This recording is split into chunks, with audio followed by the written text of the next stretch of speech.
Physics class 12th ray optics में आज हम यहाँ पर न्यूमेरिकल सॉल्व करेंगे जो आपके बोर्ड एग्जाम में पूछे गए हैं। तो देखो पहला न्यूमेरिकल लिया है हमने, the refractive index of water and glass are 3/2 and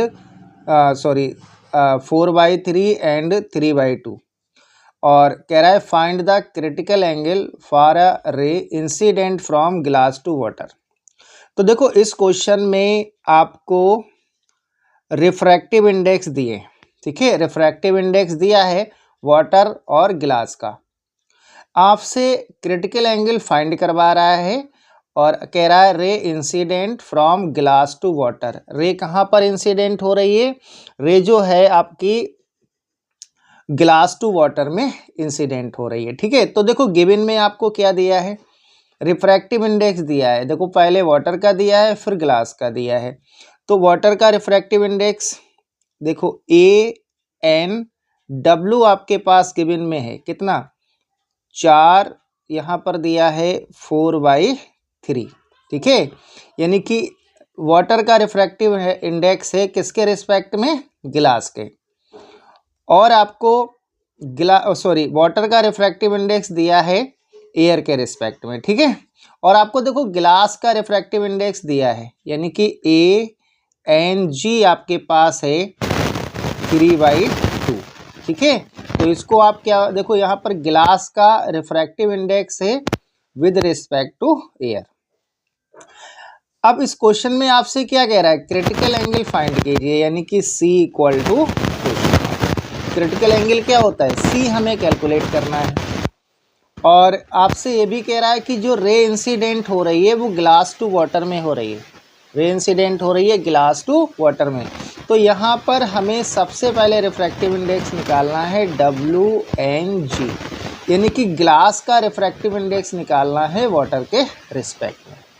तो इसका फार्मूला क्या होगा, आप लिखेंगे WNG = ये होता है ANG और डिवाइडेड बाय ANW, ये हो जाएगा आपका फार्मूला।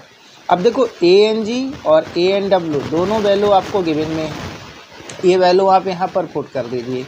तो ANG कितना है आपके पास 3/2 और ANW कितना है 4/3, ठीक है। तो इसके ये बटे में आएगा, इसको आप इस टाइप से लिख सकते हो, ये आ जाएगा 3/4, ठीक है। इसको कैलकुलेट करिए तो यहाँ से WNG आ जाएगा आपके पास 3 3 जा 9, 2 4 जा 8, ठीक है। तो ये WNG आ गया, यानी कि ग्लास का रिफ्रैक्टिव इंडेक्स आ गया वाटर के रिस्पेक्ट में।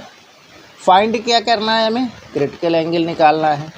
तो इसका एक फार्मूला होता है साइन C = होता है 1/n। n क्या है, रिफ्रैक्टिव इंडेक्स, और हमारे पास रिफ्रैक्टिव इंडेक्स क्या है WNG, तो इसको हम लिख लेंगे WNG। वैल्यू पुट करिए बेटा यहाँ पर, तो 1/WNG कितना है 9/8, तो ये 8 ऊपर पहुँच जाएगा। तो यहाँ से आप लिख सकते हो साइन C = 8/9, ठीक है। और C हमें कैलकुलेट करना है, तो यहाँ से आप C निकाल सकते हो। तो C = क्या आएगा, साइन इनवर्स 8/9, ये इस क्वेश्चन का आंसर हो जाएगा। यहाँ पर आपसे क्रिटिकल एंगल कैलकुलेट करवा रहा था, तो क्रिटिकल एंगल क्या आ जाएगा, साइन इनवर्स 8/9, ठीक है। अब देखो अगला क्वेश्चन यहाँ पर हमने लिया है। अगला क्वेश्चन क्या है, देखो आपसे कह रहा है अ रे ऑफ लाइट, ठीक है, रे ऑफ लाइट है, एंटर कर रही है मीडियम में, refractive index n from vacuum if angle of incidence is twice the angle of refraction. यानी कि जो एंगल ऑफ इंसिडेंस है वो ट्वाइस है किसका, एंगल ऑफ रिफ्रैक्शन का। आपसे कह रहा है find the angle of refraction in terms of n, ठीक है।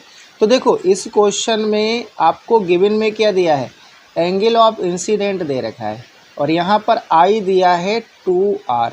R क्या है यहाँ पर, ये एंगल ऑफ रिफ्रैक्शन है, ठीक है। तो आर दिया है, यहाँ पर आप क्या करेंगे, स्नेल्स का नियम अप्लाई कर दीजिए, स्नेल का नियम अप्लाई कर देंगे यहाँ पर, यानी कि स्नेल्स लॉ अप्लाई कर देंगे। ठीक है, तो स्नेल्स लॉ लगाइए आप, तो यहाँ लिखना बाय स्नेल्स लॉ,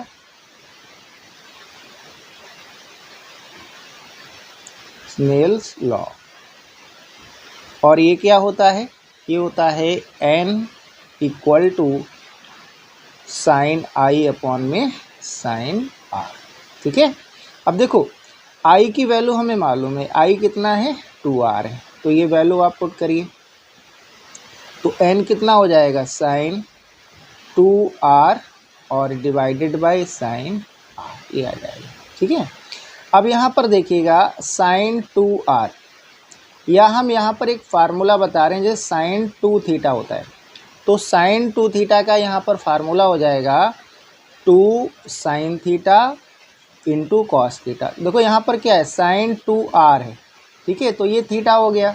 ऐसे अगर साइन 2 थीटा होता तो उसका फार्मूला क्या हो जाएगा, 2 sine theta into cos theta, but यहाँ पर थीटा के स्थान पर क्या है 2r है, तो यहाँ पर आप लिखेंगे n equal to 2 sine r into cos r और डिवाइडेड बाय साइन r। देखो इससे ये कैंसिल हो जाएगा, तो n इक्वल टू आ जाएगा आपके पास 2 कॉस r, ये आ जाएगा।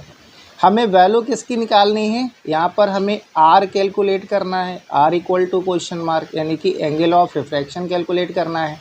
तो यहाँ से देखिएगा कॉस r इक्वल टू, इसको हम लिख सकते हैं n अपॉन में 2, क्योंकि 2 क्या है यहाँ इंटू में है, इक्वल के इधर आएगा डिवाइड में हो जाएगा। और अगर आप यहाँ से r कैलकुलेट करेंगे तो क्या आएगा, कॉस इनवर्स n अपॉन में 2। तो ये इस क्वेश्चन का आंसर है। ठीक है।